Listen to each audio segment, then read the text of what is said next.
Thank you for joining me. My name is Nadia Williams Hall, and tonight I'm going to be talking to you guys about dementia. Have you ever seen an elderly person who says or does the same thing over and over again, or they just get anxious or aggressive towards someone just by looking at them? Chances are this person has dementia. What is dementia? It's a brain disorder that presents as impairment to short-term memory, communication, and just the overall cognition of a person. This is a brain scan of, this is a normal brain and mild impairment, and this is all the dementia disease. You can see this is just like a huge hole in the brain. And then this is another cross section. You can see where the language section and the memory section in the normal brain is totally fine, but in the Alzheimer's brain, you can see where it's compromised there. You can see that hole and then the shrinking. Signs of dementia. So wandering. They'll just wander aimlessly. They'll just go all over the place for no reason at all. We just need to make sure that all entrances and exits are well secured. Agitation, Agitation presents as irritability, verbal and physical aggression. There's also repetitive speech or actions. This is like they're just doing the same thing or saying the same things over again. Paranoia, so they become jealous and accusatory. It's important not to argue with them or try to change their mind where they are. This is where they are, and it is real to them. Incontinence is normal. They'll lose their bowel and bladder function. And sleeplessness, sundowning. This usually happens towards the end of the day. Tips for communicating with the demented. You want to set a positive attitude. So this is where you gain their trust. You want to get their attention. So you want to limit all noise and distractions, turn radios, TVs off, and close all windows and blinds. State your message clearly. You want to speak softly, distinctly, and use as simple terms as possible. And that covers that. Ask simple questions. It's easier for them to answer. Listen with your ears and heart.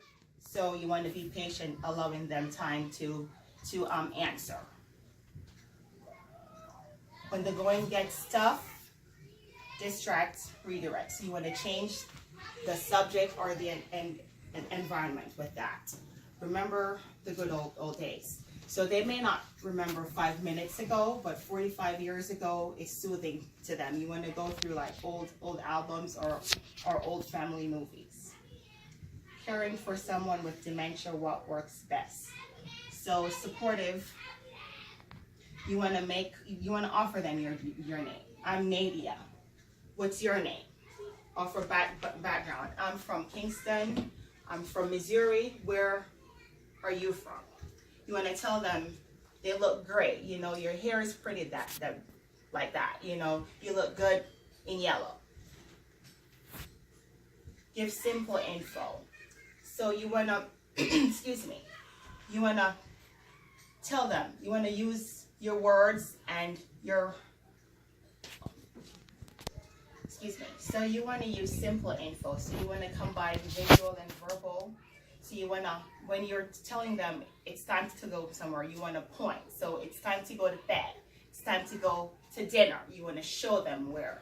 Let's go this way. Here's your socks. You know, show them, direct them so they get it. Don't ask questions you don't want answers to. Remember, they're confused. They're not responsible for what they're saying, and they will tell you anything. Acknowledge them. Don't ignore them because it makes them aggressive and anxious. Limit your words. So you want to keep it, keep it simple. Here's your socks. Here's your brush. Put toothpaste on it. Turn the pipe on. You know, wet it.